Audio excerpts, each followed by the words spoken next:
Attendees are in listen-only mode. Good evening, everybody. Thanks a lot for joining us tonight for this Generation UCAN webinar. We're chatting triathlon nutrition and triathlon training. My name is Varun Sriram. I'll be your host tonight. For those of you that have joined us on some of these before, I'm usually joined by my counterpart, Seth Bronheim, registered dietitian for Generation UCAN, but Seth actually, unfortunately, can't make it tonight. He's traveling, and so I'm gonna be flying solo. Hopefully, people won't get sick of my voice, but we'll do our best to keep it moving. Really, a big purpose of doing these things is to answer any specific questions that you all have. So I'm going to chat for a little bit about some of the science behind UCAN and some of our recommendations on how to use it. But you can feel free to ask your questions in the chat at any time. There's a questions tab on the GoToWebinar app. And if you type your question in there, I'll be able to see it, and I'll make sure that we address every single question out there. So definitely want to make this very interactive, like I said. And for those of you that can only join us for some of the time, we will be recording this. Recording will be uploaded to YouTube, and you will receive a recording via email. So with all that out of the way, I really want to start out with the story behind Generation UCAN and what truly does make it so unique. And really the one of the key aspects in understanding UCAN and understanding our super starch carbohydrate is to go back and discuss the origins of UCAN and what it was created for.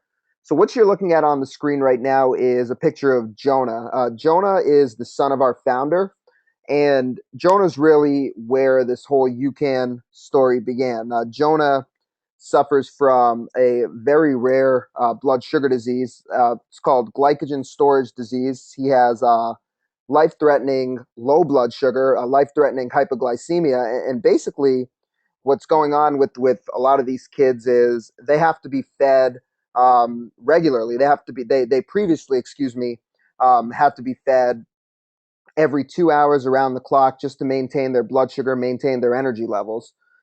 The way we all sleep at night is when we consume a carbohydrate, our liver slowly releases glucose into our bloodstream and maintains our blood sugar and keeps our energy levels stable throughout the night. Now, Jonah and kids with glycogen storage disease, they have a defect in their liver that prevents this. So like I mentioned, really during the day, it was still very inconvenient for Jonah's family having to feed their child every 2 hours. But at least it was more feasible. Having to do it during the middle of the night, setting multiple alarm clocks, waking up every 2 hours, was a real inconvenience and just really presented a huge challenge for the family. So, um, and one more thing about this glycogen storage disease, I should add, in the 70s and 80s, um, kids were dying at infancy. It only affects about 3,000 kids in the U.S., and there was very little knowledge and awareness of it. And in the 70s and 80s, that they really didn't know what to do. So a lot of these kids, that was it, infancy, that they weren't living past that. In the 90s, what they found was that if you fed these children just Argo cornstarch, the type of cornstarch you can buy at the grocery store, because cornstarch has a slower burn, it didn't overwhelm their system, and it could maintain their energy levels and their blood sugar levels for 2 hours at a time.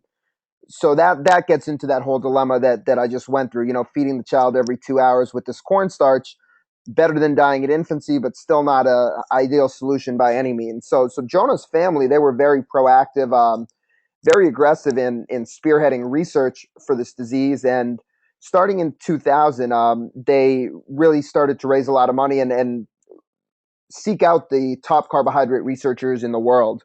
And essentially, what they were looking for was the world's best carbohydrate. And the way they defined that was something that they could feed their son a large dose of, and it would release very slowly and maintain his blood sugar throughout the night. So, at the very least, he could sleep 8 hours throughout the night without having to be woken up and without having to be fed.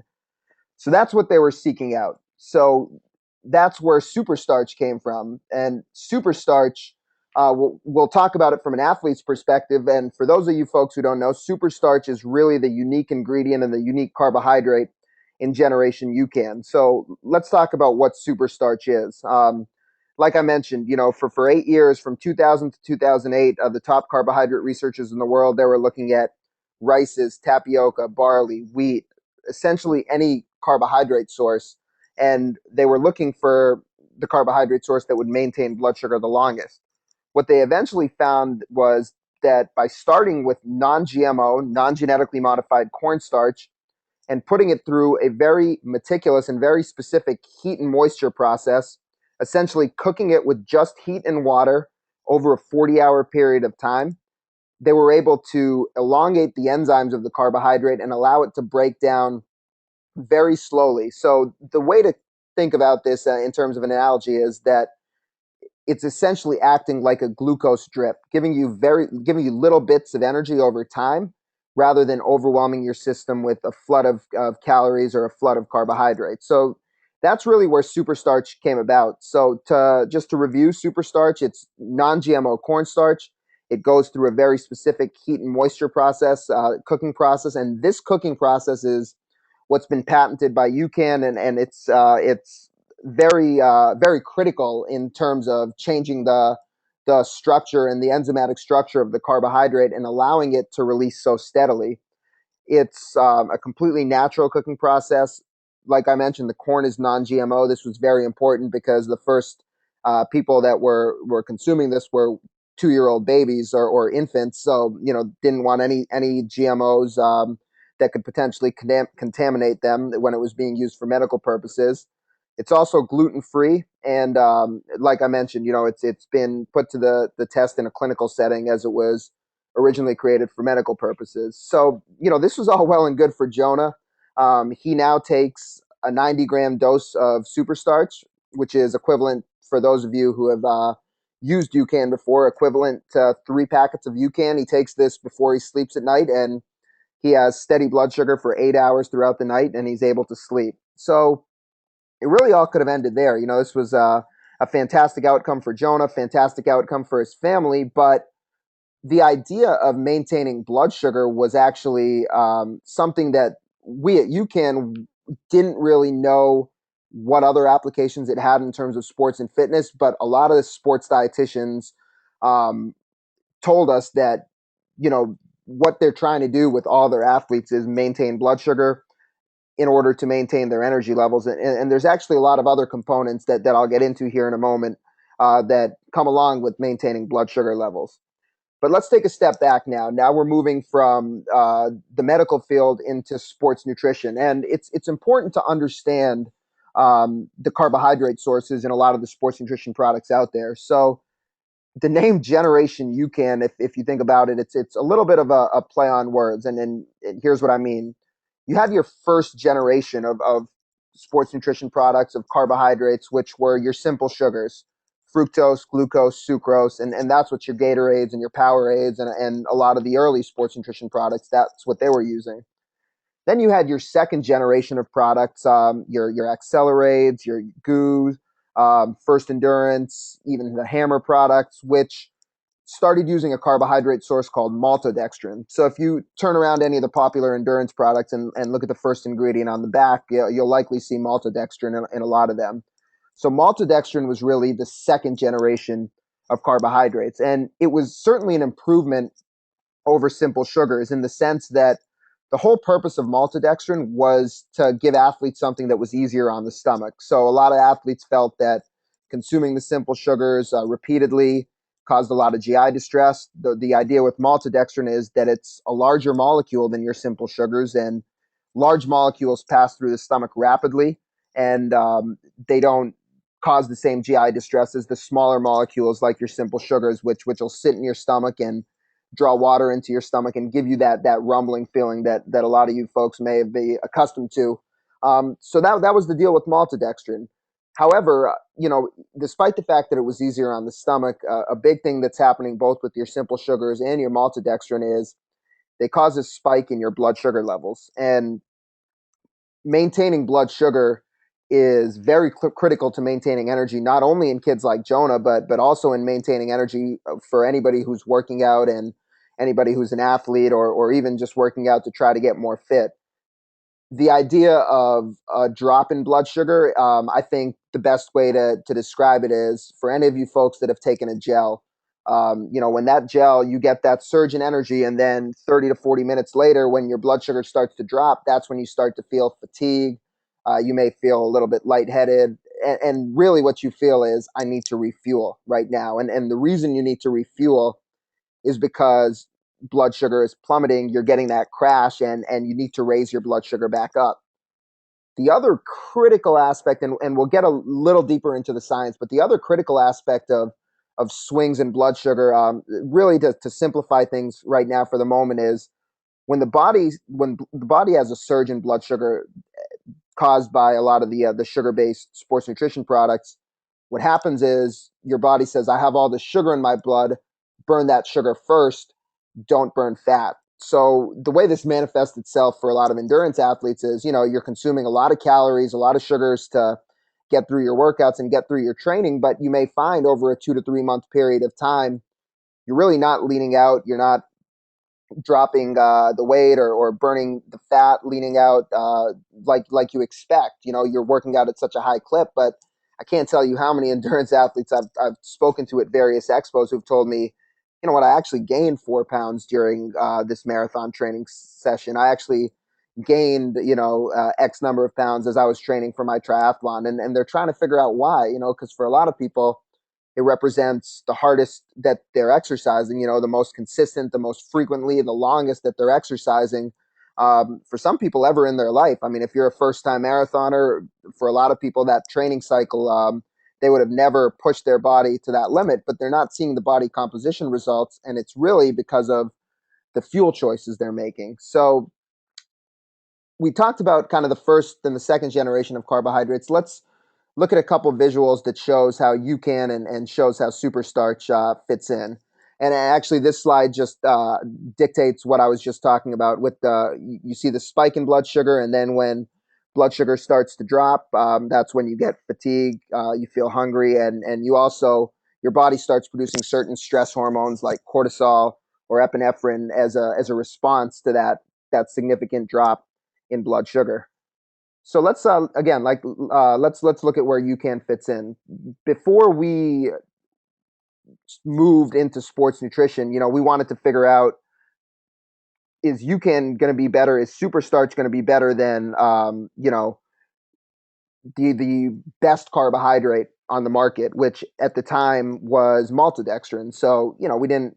There was no purpose of moving into sports nutrition if super starch didn't provide a significant advantage over maltodextrin, which is what all the newer endurance products were using. So what we did was a clinical trial at the University of Oklahoma, and we tested superstarch against maltodextrin on racing team cyclists. So the cyclists were hooked up to metabolic carts, intravenous blood draws, and it was a double-blinded clinical trial, which basically means the people administering the trial didn't know what they were giving the cyclists, and the cyclists didn't know whether they were taking the maltodextrin or the superstarch. So, on two separate occasions, the cyclists took first the maltodextrin, or it doesn't matter what the order was. In some cases, they took the maltodextrin before they rode for 3 hours. In other cases, they took superstarch before they rode for 3 hours, and then they swapped it around a week later. And they basically measured a few different things over the course of that period of time. So the first thing they looked at was their blood sugar levels.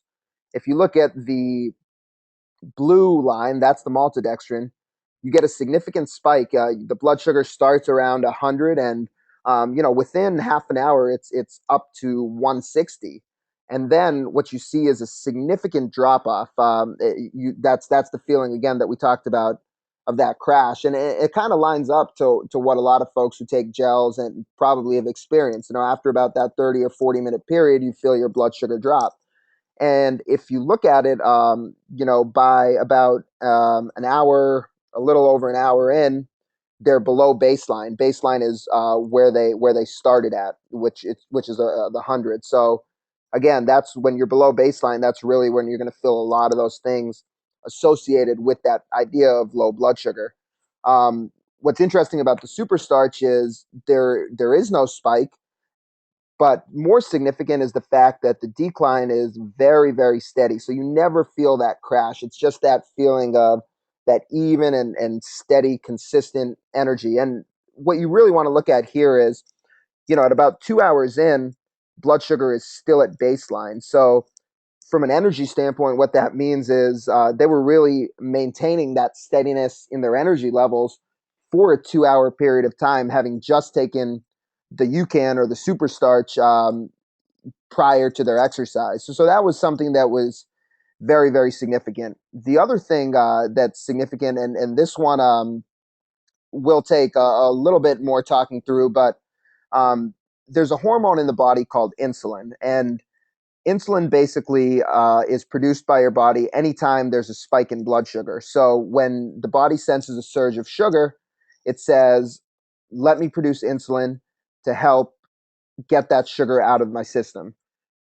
But insulin is also one of the most sensitive hormones in the body, and it's a storage hormone. It tells the body to store fat. So when insulin is present at high levels, then your body is going to go into storage mode rather than fat burning mode. So again, if we look at the blue line, you see a significant spike in insulin, telling the body to store fat.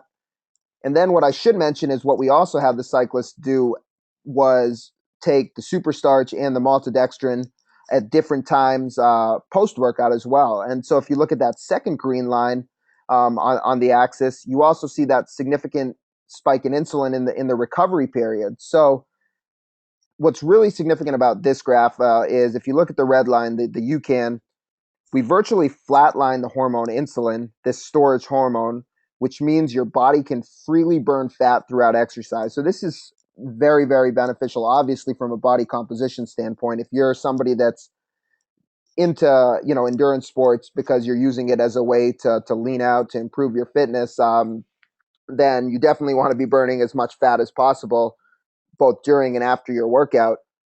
But this is also really significant from an energy standpoint. So if you're one of the let's say you're one of the lucky ones and burning fat from a body composition standpoint or from a look standpoint isn't really important to you. You don't really care about getting lean for any aesthetic reasons or anything like that. You still want to burn fat from an energy perspective because really the ideal way in terms of performance to perform at your max is to burn a combination of carbohydrate and fat. To put this into context, fat is an extremely powerful fuel source. Gram of fat gives you 9 calories of energy. A gram of carbohydrate gives you 4 calories of energy. So you're actually getting more energy when your body can also burn fat. You certainly need the steady release of carbohydrate to keep your blood sugar and energy levels stable. But if the best athletes, I've heard professional triathletes remark that triathlon is a fat burning game. The more fat you can mobilize and burn for fuel, the less reliant you'll be on carbohydrates. You won't have to worry about, the notion of I need 300 calories an hour, 400 calories an hour. That's old school. That's what you need when your body can't tap into fat for fuel and you're solely relying on carbohydrate.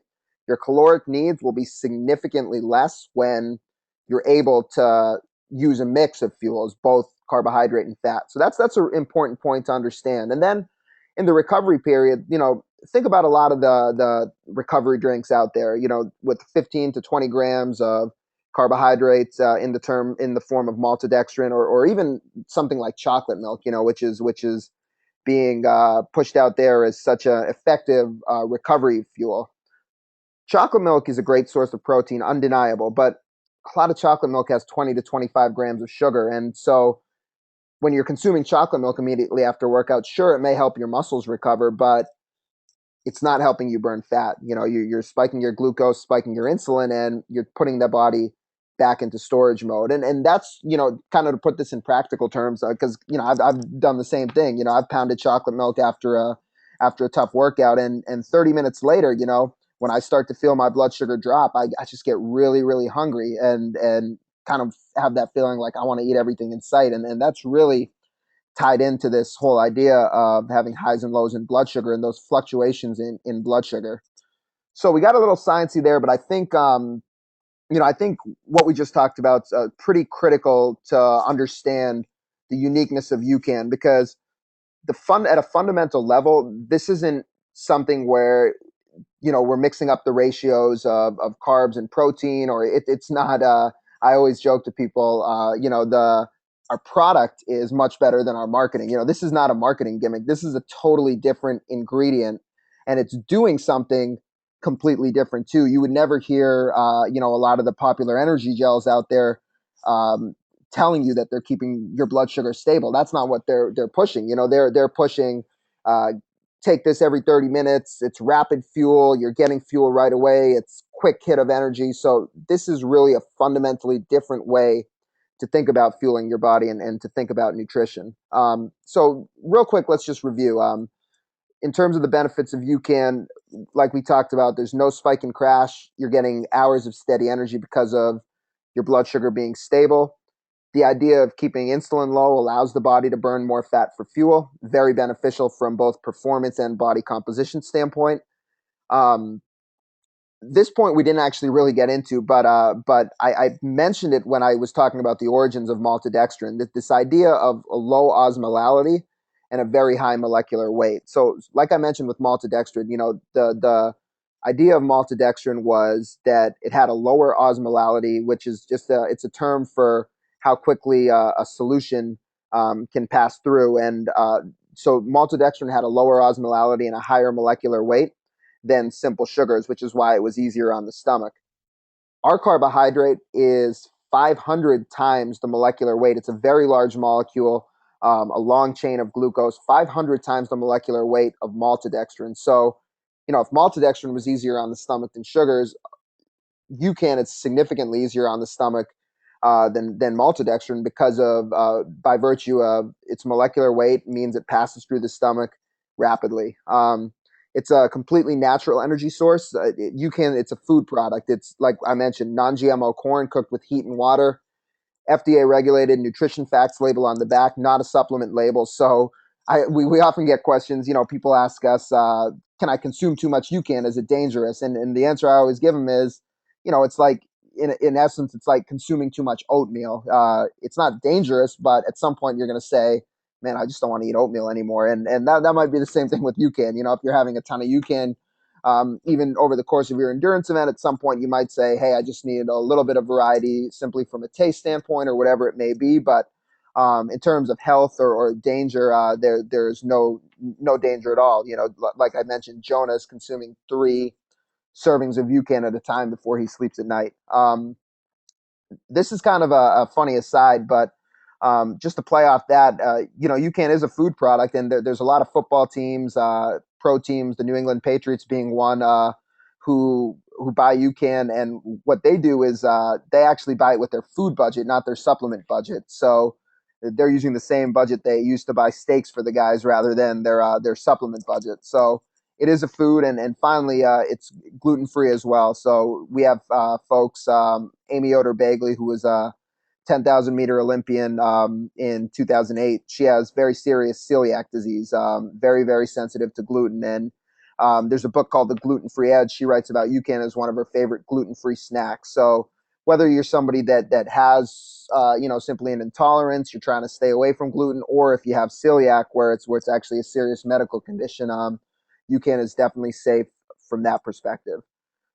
So let's talk a little bit about the 2 versions of UCAN now that we've gone through the science and get into some of the nitty gritty of using the product. And actually, before we do that, I just want to put up a poll on the screen and see how many of you folks have actually used UCAN and how frequently you have used UCAN before. So if you can just go ahead and answer the poll on the screen, I think it'll be interesting to see the different types of people we have here in the audience and how experienced everyone here is. So I'll just give you a couple seconds to do that while I take a short breather and grab a drink of water for a second.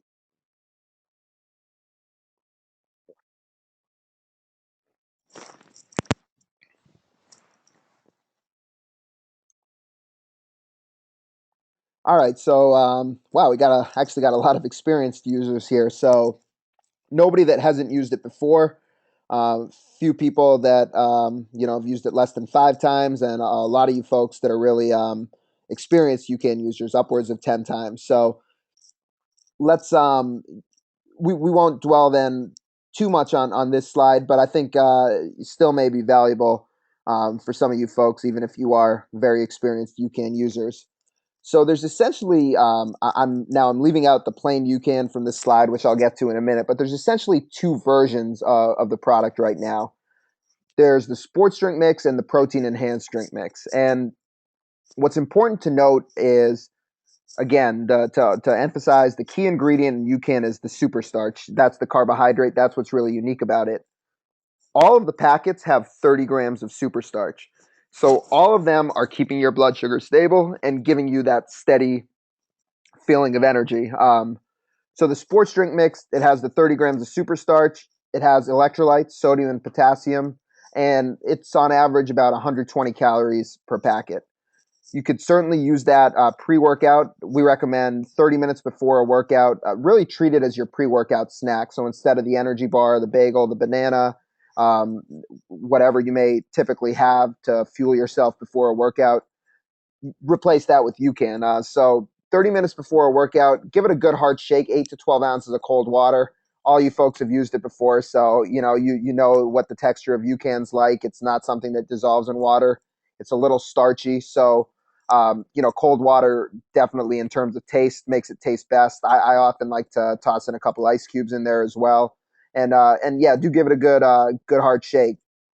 I say 8 to 12 ounces of cold water simply for best taste, but there's really no amount of water that affects the way the product works. So, you could mix it with 4 ounces of water and make it pasty. You could mix it with 20 ounces of water if you wanted it, more diluted. So, to kind of play around with that, but feedback's been 8 to 12 is best for taste.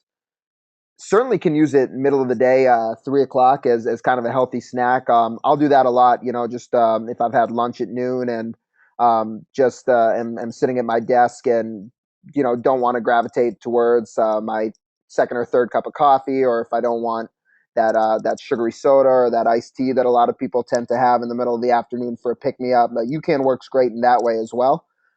And it also works really well, the sports drink mix, as the carbohydrate portion of the meal replacement shake. So often for breakfast, I may do a lemonade packet of UCAN. Then I would do Greek yogurt, some fresh berries, toss it in the blender with ice, and it definitely works well. Now, UCAN wouldn't be a true meal replacement unless you blend it with something else. It certainly doesn't have all of the other nutrients that you need for a balanced meal replacement shake. But if you treat it as the carbohydrate portion and add some protein, add some healthy fats, add some fruit to it, works really well to that end. The protein enhanced drink mix, again, 30 grams of super starch, comes in chocolate and vanilla, 13 grams of protein, also contains the same amount of electrolytes, and it's about 220 calories. So those additional 100 calories simply come from the added protein. So one important thing to note is there's sometimes been some confusion if the protein can be used pre. The protein can work really well as a pre-workout, kind of as a mini meal pre-workout. So oftentimes, let's say you ate lunch around noon, you're going to work out, 5, 6 o'clock in the evening, and you haven't really eaten much since lunch. A lot of people like to use the protein UCAN in that situation. Really, from an energy perspective, there's no difference, but the benefit of the added protein is that it'll help curb the hunger in your stomach. So, you're not going to be disrupted halfway through your workout by feeling really hungry because you have a little bit of that protein in there. It certainly works great post workout for recovery. I just, I spent the last week on the beach in Puerto Rico, so certainly wasn't training or exercising or anything like that. I was kind of just enjoying some vacation and got back to it today and had a pretty hard hour workout. And I'll tell you, my blood sugar definitely, I could feel it. I could feel it really low, and kind of felt a little bit of that haziness. And I had the packet of the protein UCAN right after my workout, and within about 15 minutes, I was feeling completely different. Really helped me avoid that serious post workout crash, and it was also able to tide me over until after this webinar where I can get a proper dinner in me. So that again, we talked about the chocolate milk where you may feel hungry 30 minutes after you pound some chocolate milk, but with UCAN, that idea of maintaining blood sugar post workout is really beneficial in terms of fat burning, but also really beneficial in terms of controlling hunger and giving you the energy. For a lot of folks who work out in the morning and kind of don't have the luxury of just relaxing, for a few hours. You work out in the morning and you have to get to work and don't really have time to make yourself a proper breakfast. Using the UCAN with proteins really convenient thing to have to carry you through for a couple hours.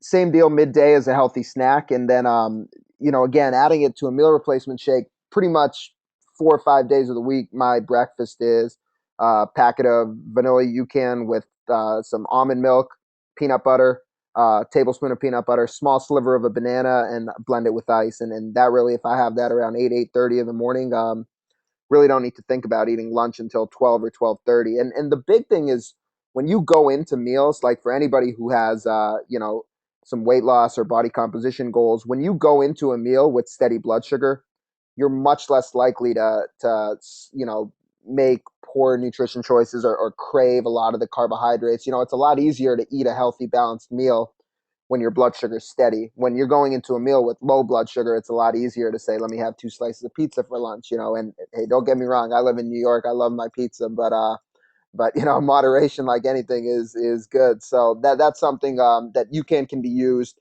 as a tool to help you make better nutrition choices. So in general, what we say is, a packet of UCAN will give you 90 minutes to 2 hours of that steady energy, that steady blood sugar. So if you take UCAN before a workout, for that 90 minute to 2 hour period, you can really expect that, hey, I'm not really going to need to refuel. Certainly, you can hydrate with water. Even though you mix it with water, it's a fuel source. It's not your hydration. So you certainly can hydrate with water if it's really hot. You could definitely mix it with some sugar-free electrolytes, or excuse me, not mix it. Mix your water with some sugar-free electrolytes. Whether it's Noon or the right stuff. I mean, there's a variety of different electrolyte products out there. So that's certainly something you can do. But we do recommend that if you have UCAN before your workout, you avoid um, consuming too much sugar during that period of time, because the idea of UCAN is to keep your blood sugar stable. The idea of a lot of the other carb products is to give you, like we talked about, that surge in energy. So they don't really go hand in hand. So that's one thing to consider. I'm going to also talk about UCAN during the workout, but I want to get to a couple questions that we had. So let's see. Let's take one from Bill first. So Bill says, sorry, this is a long question. No worries, Bill. We're going to make it happen. He says, I think I have the nutrition dialed in for a solo run. UCAN with protein, and I'll be good for 2 hours. But while I'm riding, I get really hungry around the 1.5 hour mark. I have breakfast 1 hour prior. His breakfast is oatmeal with almonds, honey, and coffee. He has 2 scoops of UCAN about 20 minutes before, and he drinks 1.5 scoops of UCAN at the 1.5 hour mark and still feels hungry. All right, Bill. So this is a great question. So let's tackle this bits and pieces at a time. So you're doing a lot of things right. The first thing that I always recommend to folks who say they get hungry during their workouts with UCAN is I'll often tell them, well, switch over to the protein UCAN. As we talked about, the protein is what's going to help prevent hunger. But Bill's already doing that. Now, Bill, maybe you can let me know via the chat if you're drinking the UCAN with protein an hour and a half in, or if you're drinking the UCAN without protein. And actually, Bill's question is going to lead me into talking about the idea of using UCAN during a workout as well. But we'll get to that here in a moment. What I would tell you, Bill, is outside of UCAN, the things that work really well in terms of preventing hunger are something like a low sugar bar. A lot of people like to use the Justin's almond butter packets. So a source of fat, a source of protein. Protein and fat are what's going to really control your hunger. So I think what happens with a lot of folks is they make the mistake of saying, I'm hungry, let me take a gel. But sugar and carbs isn't really gonna help that physical hunger that you feel in the stomach. It may boost your blood sugar up and mentally make you feel like you're energized, but that's just a quick fix. So we have a lot of people snacking on if you can tolerate it, even nuts. But either nuts, any type of nut butter, any type of low sugar bar. Uh, those could be really good to add in addition to the UCAN during your ride if you're feeling hungry.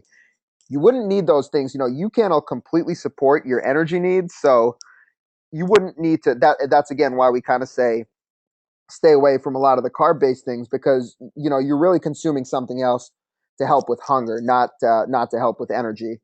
Bill did mention that he uses UCAN without protein during his ride. So another thing to try, Bill, I would suggest try the UCAN an hour and a half into the ride. Try the UCAN with protein and see what happens. That also, just getting in that additional protein during your ride may help curb hunger as well. So I hope that helped you out, Bill, and certainly happy to continue the conversation with you offline and see what we can do. But that what you're asking is a great question, because it's a common question and something we get all the time. Chris and Sharon, I see your questions. Marty as well. I'm going to get to those in just a second, but I've introduced the idea via Bill's question of using UCAN during a training session. And as many of you are triathletes, I'm sure you might be wondering, what do I do for my longer sessions, my sessions that are over 2 hours? So let's talk about the idea of using UCAN during a training session. Then I'll get to the all the other questions. So I'm going to put this visual up on the screen, and I'll speak to this here in a second. But our general recommendations, like I mentioned, is and actually I should also say this, since there are a lot of frequent UCAN users in here, a lot of I've been speaking in terms of packets right now, but I'm sure a lot of you folks out there have been using the tubs. And just to make the conversion simple, one packet equals 1.5 scoops. So when I talk about a packet of UCAN, if you're someone that's got a tub at home, anytime I reference a packet, just think to yourself 1.5 scoops. So for UCAN during a workout, really what we recommend is if you start by taking UCAN prior to the workout, and then roughly every 90 minutes or so, like Bill mentioned, an hour and a half in, take that next serving of UCAN. And what's important to note, though, is that during serving of UCAN, that serving you're taking during your workout, you want to consume it over a relatively short period of time. So, over a 5 to 10 minute span. It's not something that you want to nurse and sip on over 45 minutes. Now, we've had folks that do that and tell us that it works for them. So, I'm not discounting the fact that if you struggle to get it down quickly, that may be an effective strategy. But in terms of the science, in terms of what we know about the carbohydrate, the best way to consume it is to get it all in your system relatively quickly and then allow it to slowly release into your body. So let's look at, a sugar-based drink, for example. The reason you would sip on that slowly, the logic behind that is that, it's giving you that rapid hit of energy. So, you're taking a little swig every 10 minutes, you're getting that hit, blood sugar goes up a little bit, then blood sugar comes down, you're taking a hit of it again. The deal with UCAN is get it all in your system at once, then you're good for the next 90 minutes. You don't need to worry about your nutrition. You could just hydrate. You could just have some additional electrolytes. During, like I talked about, what a lot of triathletes will do on the bike is, say you're going out for, a 4 hour ride. You may have one packet of UCAN before, and then in your bike bottle, you may put 2 packets of UCAN in the bike bottle, and you might even concentrate it. So 90 minutes into the session, you're having half of that UCAN bottle. 3 hours in, you're having the other half of the UCAN bottle, and then you've got your hydration, whether it's simply water or water and electrolytes. You've got that separate. So that's the way to think about using UCAN during your workout. You're taking those doses at roughly hour and a half increments. And what's important to note, though, is what you want to figure out yourself is, in your training, how long does a packet of UCAN last for me? So if you're somebody that says that, after an hour and a half of exercise, I feel like I need more, then what you probably want to do is take that next dose of UCAN a little bit earlier, because it takes about 15 to 20 minutes for it to kick in. So if one packet's lasting you an hour and a half, you might want to take that second dose, at about the 70 to 75 minute mark. Similarly, if you're somebody that's trained yourself to become a very efficient fat burner, and you're saying, a packet of UCAN's lasting me 2.5 hours. There's no reason to take it at that hour and a half mark. Take it at that 2 hour mark. Or so basically, think about it like you want to take that additional dose about 20 to 30 minutes before you need it. Let's get to a few other questions here. Let's see what Chris has to say. Chris says, "Is it okay to mix UCAN with milk before a workout?" So, yeah, Chris, in terms of that, I would obviously say see, individually how your stomach tolerates consuming milk before a workout. And if you are using milk, I would say ideally soy milk or almond milk might be better choices than cow milk, because they have less sugar in them. So really, this is just a general overarching statement, but whatever you mix UCAN with, it's best if the sugar content is as low as possible. So you can mix it with anything, but just really keep that in mind. That's what's gonna throw off some of the benefit of UCAN. It's not going to completely. If you mix UCAN with milk, hey, it's not the end of the world. But you may find that mixing it with milk, cow milk, you may find that, hey, I'm only getting about 45 minutes to an hour. I'm just kind of putting numbers out there to illustrate a point, but 45 minutes to an hour, you may find, hey, if I mix it with almond milk, it's more like that hour and a half to 2 hours. So just keep that in mind, in terms of anything that you're mixing UCAN with. Let's see. Sharon says, I can't use artificial sweeteners, so love the stevia UCAN, but will you offer protein UCAN with stevia in the future? Sharon, so great question. So, um, general answer to that is that our aim is by the end of 2014 to eliminate artificial sweeteners from all of our products. So that's definitely something that we've started to do already. If you've noticed, there within the last couple months, we released a vanilla cream flavor with protein on our website, and it's currently only available in tubs. So with the vanilla cream, what we use as a sweetener is a natural sweetener called monk fruit extract. It's so stevia is a natural sweetener derived from a plant. Monk fruit extract is a natural sweetener derived from a fruit. And the reason we went with monk fruit extract is there's a lot of we had a lot of feedback, and there's a lot of folks that have commented that they get a bitter aftertaste from stevia. So monk fruit extract is known to be just a sweetener with more of a smoother flavor than stevia. So the vanilla cream um, will be available in packets here very soon. In the next week or so. So that will be a protein flavor with no artificial sweeteners. We've also got a tropical orange flavor that doesn't have protein in it, but that'll also be sweetened with monk fruit extract. That should be available in the next month. And then we got a couple other new flavors in the pipeline, over the next couple months. So that's definitely the direction that we're moving in. And what a lot of folks will do is actually, I didn't even talk about the plain UCAN, but we do have a plain version of our product, which is just the super starch carbohydrate, nothing else, no electrolytes, no flavor, nothing. It's just super starch. So a lot of folks will take plain UCAN. If they have their own protein that they want to use, they'll mix a scoop of plain with a scoop of their own protein powder, and so that's something you could certainly do if you have a naturally sweetened protein powder that you like. They'll also just, if they don't like our flavors, they may take like some Noon or another electrolyte powder and mix the plain UCAN with a different electrolyte powder to create their own flavor. So that's another option for you. Or a lot of folks will do the cran raz UCAN, and they'll actually mix it. I do this frequently. They'll mix it with a scoop of the vanilla cream protein powder. So that's or sorry, not the vanilla cream. I'm sorry. They'll take the cran raz UCAN and mix it with their own vanilla protein powder to create kind of a nice cranberry vanilla flavor. And for those of you that are with us from Ultramax Sports, Russ commented that the Ultramax sports stores, they do have the naturally sweetened vanilla cream in the store, so you could definitely go grab some over there. Let's see.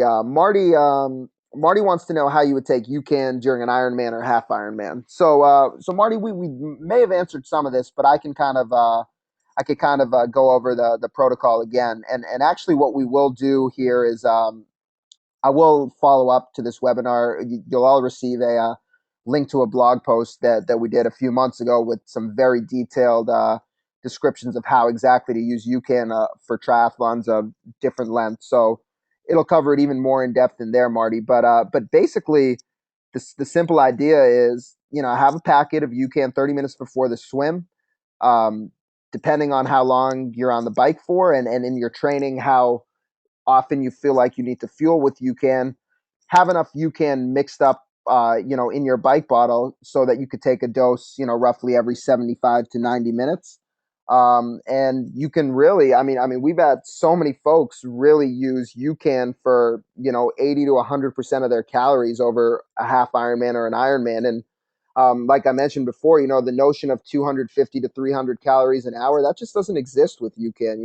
People are cutting their calorie intake in half. I had a guy, the stories are they're everywhere, but recently had a guy who was he won Ironman Boulder 70.3, the amateur division, a sub 4 hour half Ironman on 400 odd calories of UCAN. So really, right around that 100 calorie an hour mark. So in terms of having it during an Ironman or a half Ironman, it's really just figuring out how long that one dose of UCAN lasts, and then spacing out the intervals as necessary. And like I mentioned, you could fit multiple servings in a bike bottle. So what many Ironman athletes will do is they'll put 3 packets of UCAN or they'll have a total of 6 packets of UCAN for the bike. They'll put 3 in one bottle, 3 in another bottle, and every 75 to 90 minutes they'll have a third of that bottle.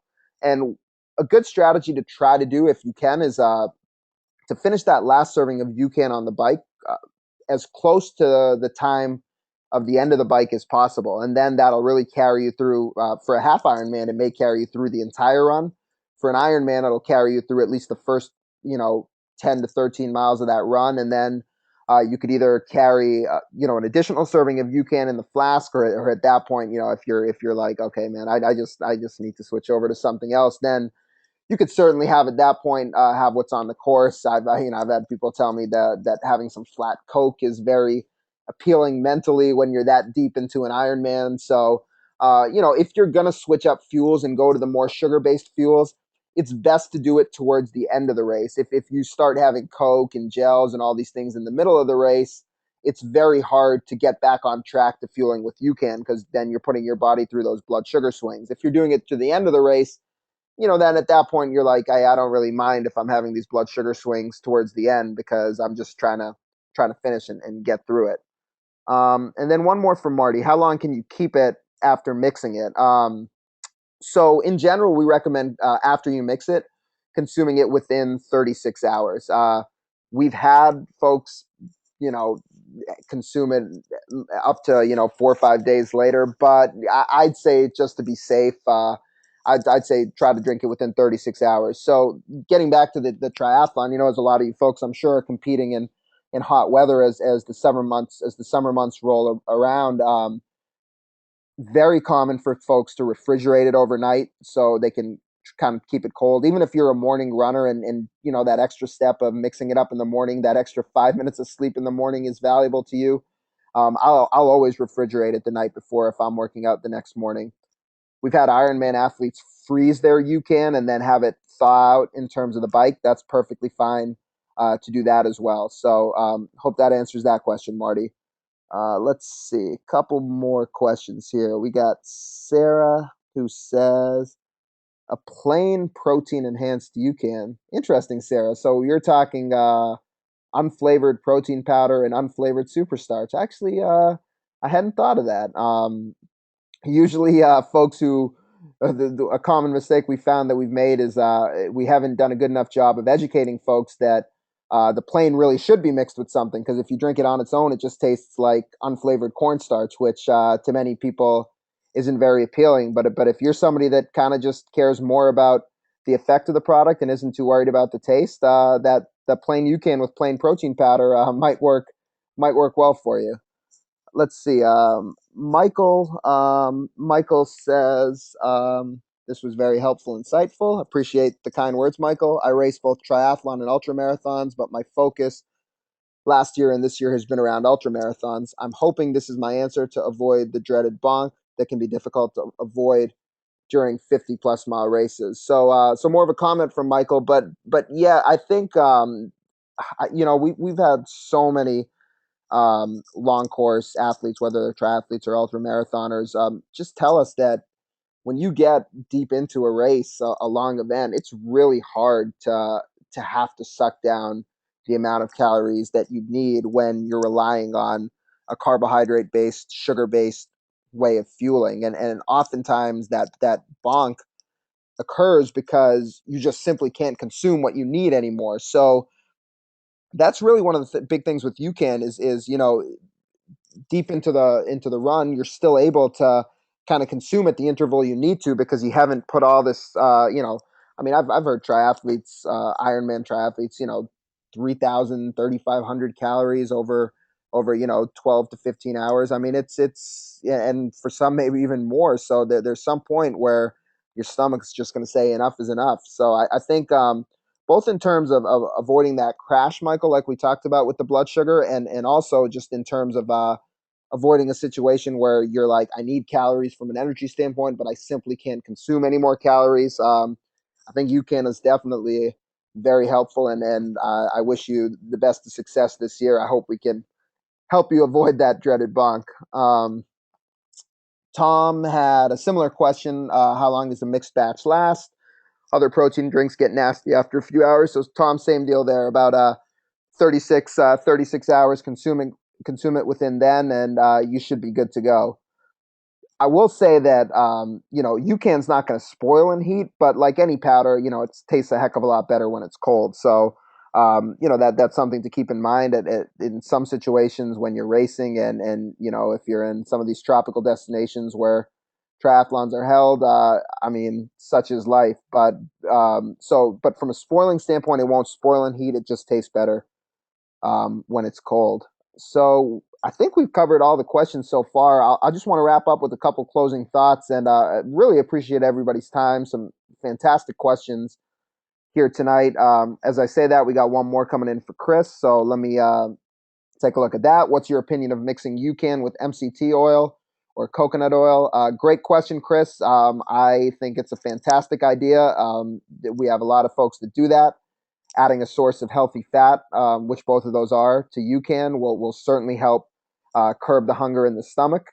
We actually are interested in testing this in a clinical setting, but anecdotally, we've gotten feedback from folks that adding MCT oil or coconut oil or any source of fat actually helps slow the absorption of UCAN, and triathletes have commented to us that they feel like it helps them make the UCAN last longer. It helps it release even slower than it already does. So, really adding either of those, both from a hunger standpoint, they're great ideas. It won't spike your blood sugar, so won't at all affect the efficacy of UCAN. And Chris, your follow up uh, on a suggestion for dosing. Maybe you could. I'm not sure quite what you mean. If you mean dosing in terms of with the MCT oil or coconut oil, or just dosing in general. So if you want to clarify that, I'll get to that here in a second. But I do want to just summarize a couple things, and raise one important point that I haven't brought up yet. If you're somebody that's very locked into using gels, consuming a lot of carbohydrates, a lot of calories, you may have a little bit of an adaptation period to UCAN. And when I say an adaptation period, though, it's nothing like several months or anything like that. I mean, you can transition over to this way of fueling within a couple weeks tops. But what you'd really want to do, what it's important to understand is, you may not get 2 hours of steady blood sugar, or that steadiness and energy the first time you go out if you're transitioning over to fueling. So initially, what you could do is you could either up the dose of UCAN, take more than a packet at a time, and that may help it last longer for you, or you could just shorten the frequency in which you dose. So instead of doing a packet every 90 minutes, you could do a packet every hour at the beginning to start out with. And this goes for anybody in general, but also a lot of you sugar burners out there.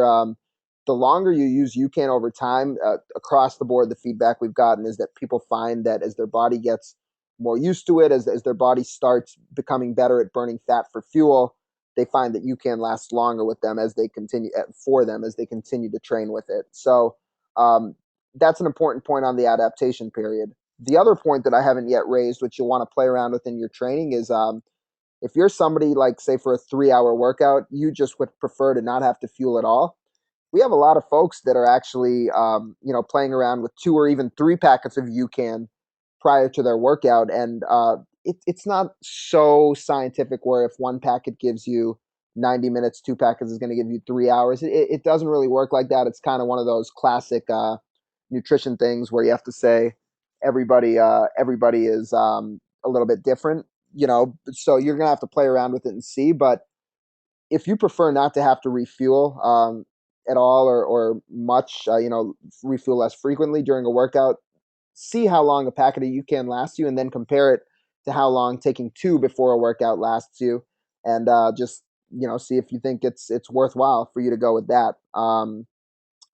Chris says, how much oil to use in a serving of UCAN. So, Chris, generally what I found is that folks will do 1 to 2 tablespoons of oil per serving of UCAN. And again, that's it's again one of those classic nutrition things where it's going to be unique to the individual, how much your stomach can tolerate, and how much of even if you're going for a really long workout, if you want to supplement with MCT oil or coconut oil, while you're on the bike as well, it's just one of those things where you want to make sure it's not going to upset your stomach. And maybe even what you could do is, if you're going out for a 4 hour ride, that if you have the oil with UCAN pre-ride, maybe that first time you skip the oil and you say, I'm not going to do it this time. But then at that second dose of UCAN, you have it with the MCT oil or the coconut oil. So you can kind of alternate and go back and forth. Marty asks, would UCAN come in as a gel? So Marty, that's probably from endurance athletes, I'd say the most common question we've gotten. And I can assure you that we are working very hard on that. We're working on formulating that. Very hopeful that's something that we'll be able to do in 2014. Can't give you a hard date on that yet, simply because we've been playing around with the formula and really trying to see how we can create a gel without adding a bunch of preservatives to it. But at the same time, we don't want to have a product that's going to expire after 3 months, So optimistic it's something that we can figure out, and I can assure you it's something that we're working on. So I hope to have some more concrete info on that soon. And trust me, there's been enough demand for it where we would be crazy if we weren't looking into it. So definitely looking into that pretty seriously. With all that, just again, really want to thank everybody for joining us tonight. Been a really great group, a lot of fantastic questions, and you will get a recording of this webinar in your email a little bit later tonight. A couple helpful links as well, and you all should have my contact info. If you don't already, you will have it when you receive an email from me tonight. So feel free if you have any specific questions, if you really start training with this and want to dial it in, feel free to reach out to me at any time. I'll be happy to continue this conversation with you. And again, a big shout out to Russ and everybody at Ultramax Sports. Really appreciate you guys being such great supporters, and they've got a full stock of UCAN in all 3 of their stores. So for all you that are in the area, definitely make sure to go check them out. Very knowledgeable about the product, and have it in stock. And they'll be doing some sampling of UCAN at their some of their training sessions coming up, which I'm sure if you go into the store, Russ will be able to inform you. I believe that's going to be coming up this week. Have the opportunity to have a scoop of UCAN prior to your indoor cycling session. So a big thanks to everybody from Ultramax Sports. Big thanks to everybody who found out about this via Facebook and decided to join us tonight. And with that said, have a great night, everybody. Good luck, good training, and please do keep in touch. Thanks a lot.